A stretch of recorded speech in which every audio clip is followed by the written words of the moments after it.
This lesson is on section 7.2, equilibrium law in chemical reactions.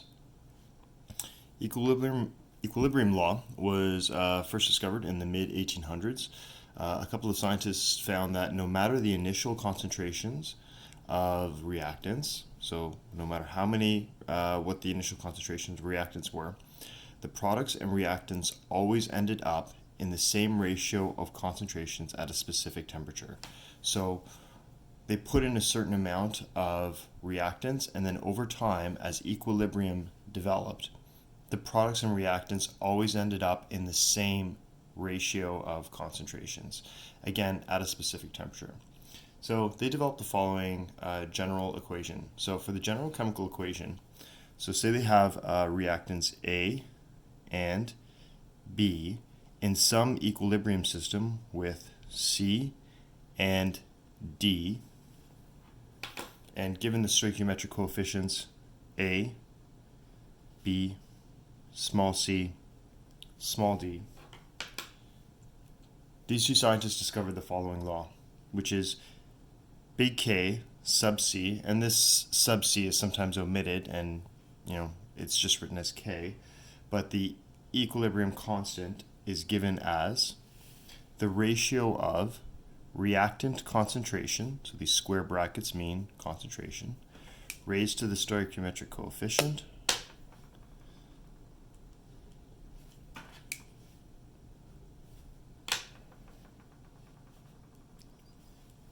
to the reactant concentration. So, the product concentrations over the reactant concentrations.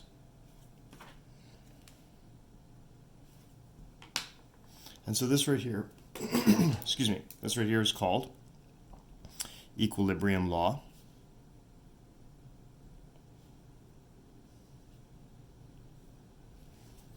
Where this right here, if you haven't seen that before, that means concentration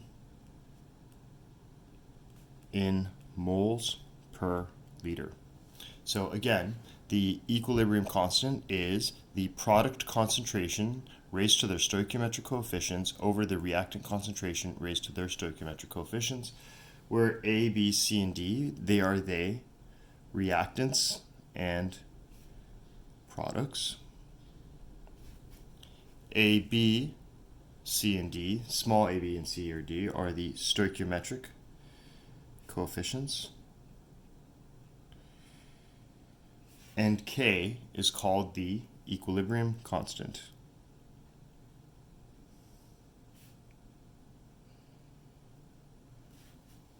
Okay, great. So this equilibrium law, we're going to be working with this for the remainder of the unit, and also largely for the next part of the unit. The next part of the next unit. So, very important equation. Important information about the equilibrium law, or the equilibrium constant. It is unique to the specific chemical reaction at that specific temperature. So this has to be for one specific temperature. The K value will change at different temperatures. It can accurately predict what equilibrium concentrations will be in almost all gaseous and aqueous chemical equilibrium. I'm just going to highlight that, gaseous and aqueous, because those are the two phases in which you can have concentrations. Remember, solids and liquids have constant concentration, as we learned in a previous lesson, or another word for the concentration of solids and liquids is density. Molar concentrations of products are multiplied in the numerator. Molar concentration of reactants are multiplied in the denominator, so these are being multiplied right up here. The coefficients of the balanced chemical equation are the exponents. We've talked about that already. And the concentrations in the equilibrium law expression are the molar concentrations, moles per liter at equilibrium. So these right here, these concentrations are once the system has achieved equilibrium. So it's best to probably look at this in the context of an example. So for this example, find K for the following reaction at 500 degrees Celsius. As you can see right here, we're stipulating a temperature because we said that K has to be for a specific temperature. So find the K value for the reaction of 500 degrees Celsius when at equilibrium, your nitrogen concentration is this, your hydrogen concentration is this, and your ammonia concentration is given. Okay? And they give you the reaction. So nitrogen plus hydrogen it goes to ammonia. What we have to do is we have to translate this into a chemical equation because we need those stoichiometric coefficients, because as you can see, or as you'll see in a second, the stoichiometric coefficients are the exponents in equilibrium law. Right here. Okay, so these are all gases, very important because remember, gaseous substances can have concentrations. So we look here, we need to have those stoichiometric coefficients for equilibrium law. So I look at this and I say, okay, so I definitely need to put a 3 here and a 2 here. And then I can come up with my expression, my K expression, which is K is equal to concentration of ammonia raised to the power of 2 all over the concentration of nitrogen, concentration of hydrogen raised to the power of 3. So there's my equilibrium law equation. Now I'm going to substitute the values in.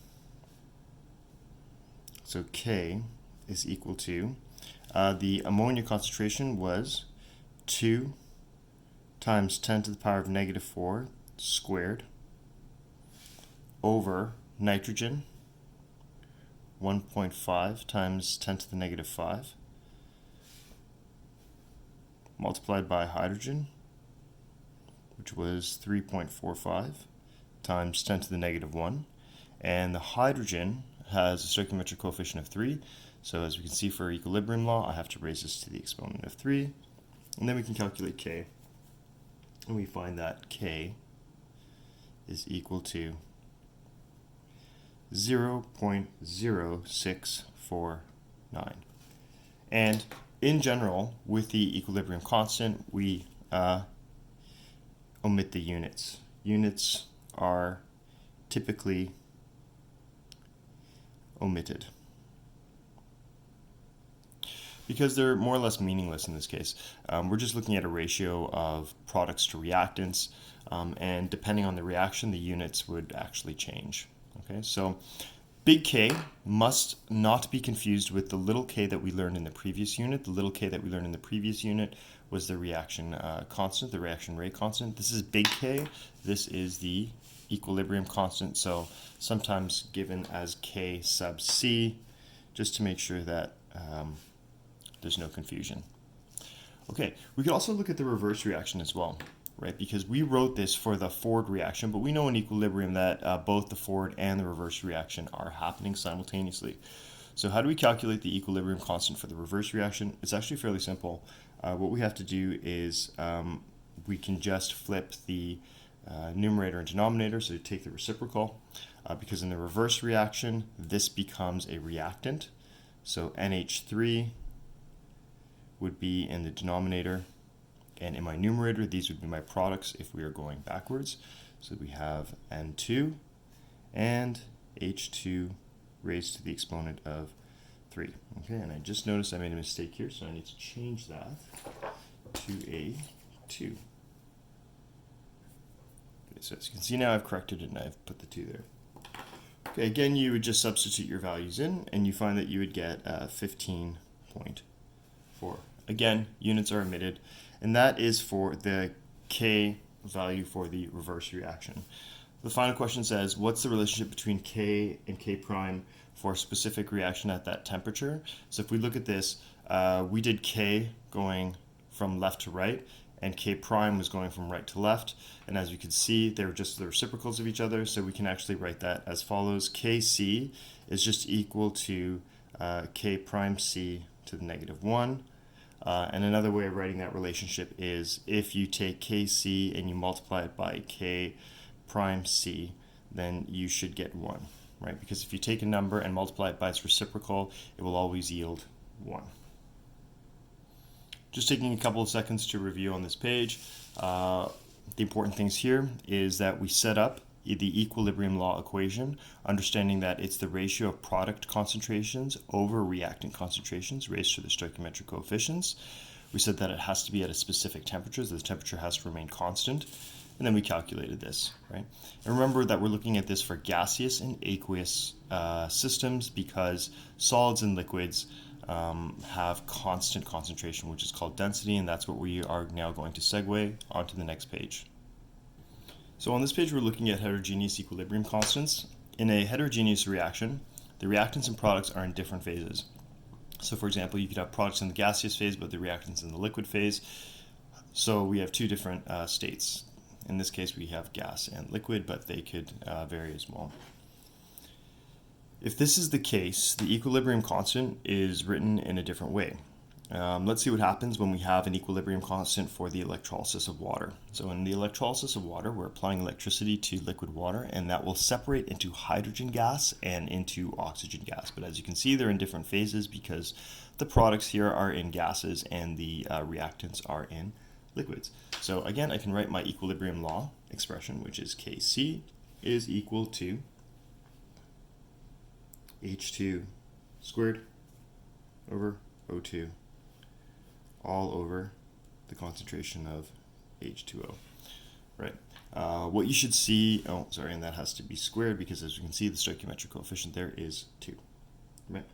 So as we can see here, these definitely have variable concentrations because they're gases, right? So remember, these concentrations can vary depending on, say, the volume, depending on the amount of moles of the gas present. This, however, is liquid water, and liquid water has a constant density, right? So it says substitute the concentration of liquid water, right? Because this right here, this is your liquid, these are your gases. Well, if we look at the concentration of liquid water, right, we can actually come up with an expression for that. 1.00 times 10 to the power of 3 grams per liter. Remember, that is just the density of water. And we can use density here because it's a liquid. So, and then we can convert grams per liter into moles per liter using molar mass. And we end up with a quote-unquote concentration for liquid water, which is 55.5 moles per liter of water.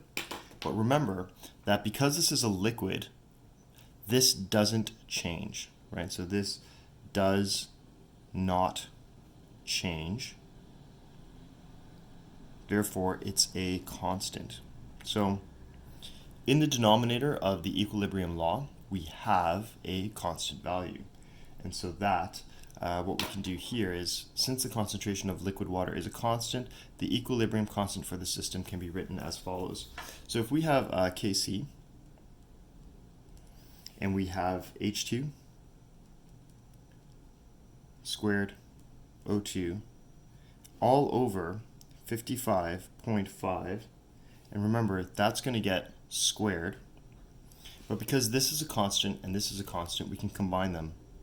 55.5 squared times Kc is equal to H2 squared O2. But a constant times a constant is still just a constant. So what we do is we just basically absorb this value into here because it's still going to be a constant value. So we just have this, Kc is equal to H2 squared O2.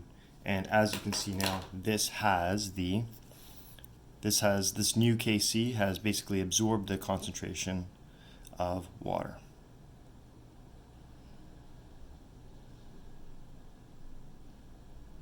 And the reason why we can do that, again, is because a constant multiplied by another constant value is still just a constant, so we can just come up with a singular constant for this expression. And as you can see, this no longer has a denominator because the denominator was moved up into the constant. Okay, equilibrium concentrations involving ions. When aqueous ionic compounds are reacting, the equilibrium law only works for the net ionic equation. So you have to kind of remember this from grade 11. And if we look at this, we have a reaction of zinc in copper 2 chloride solution. So I'm going to quickly write out that reaction, which is zinc solid and copper 2 chloride aqueous. And at equilibrium, we'll have zinc chloride solution and solid copper forming. And I can see that all the stoichiometric coefficients are 1, so I write BAL to indicate that the reaction is balanced. So to get to the net ionic equation, remember I write the total ionic equation, which is this.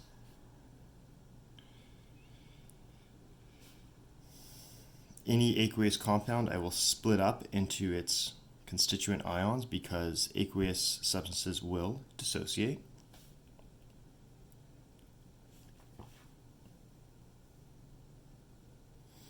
And then what I'm going to do is I'm going to find what my spectator ions are. So these are my spectator ions. They do not participate in the reaction. And so I end up with just this expression, Zn solid plus Cu 2 positive aqueous, double arrow, Zn 2 positive aqueous plus Cu solid. And there you go. This is my net ionic equation. Remember, the Cl's are not participating in the reaction, so I can get rid of them. Okay, so it asks me to find the equilibrium constant for this reaction, so I can write Kc is equal to concentration of zinc aqueous over concentration of copper 2 aqueous. And notice that I haven't included the copper solid, which should be here. The copper solid, which should be here, and I haven't included the zinc solid, which should be here, because remember that the concentration of a solid is just density, which is a constant value. I can incorporate that already into my constant. The only thing that I want to have here is a ratio of concentrations that can actually vary, right? So I'll write there that zinc solid and Cu solid not included because they are constant concentrations slash density, right? So they're not part of this expression.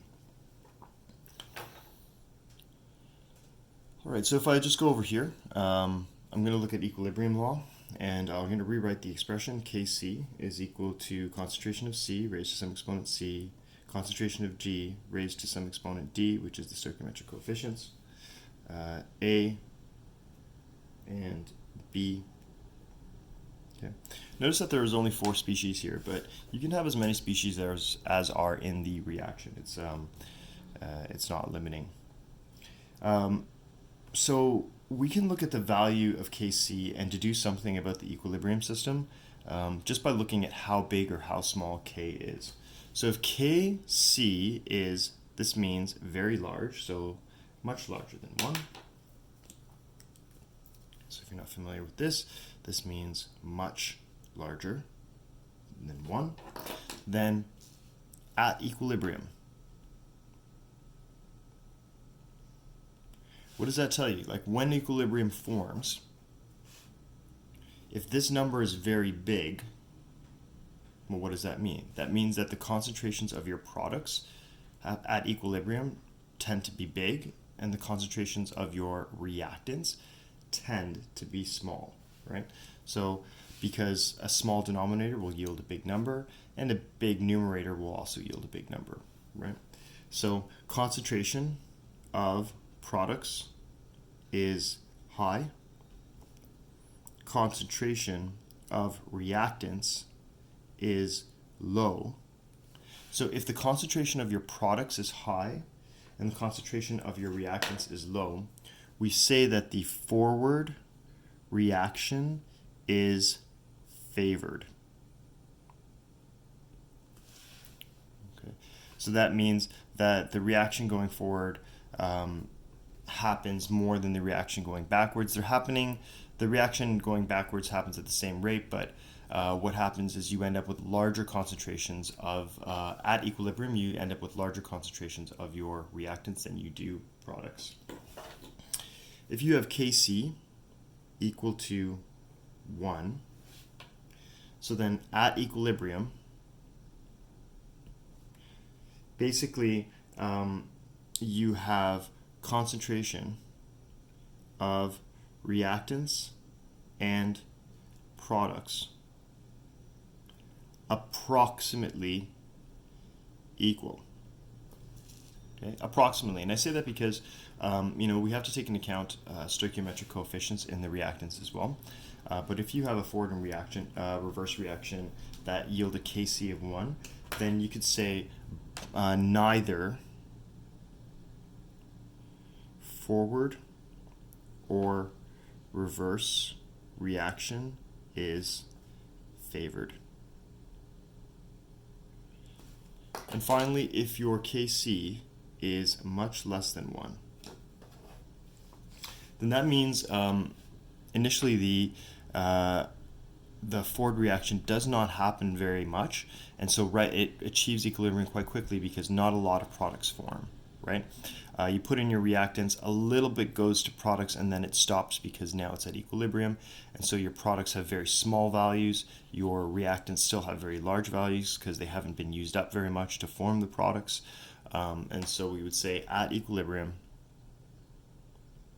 your concentration of product is low, concentration of reactant is high, and so we would say that the reverse reaction is favored. Okay, so the forward reaction didn't happen very much.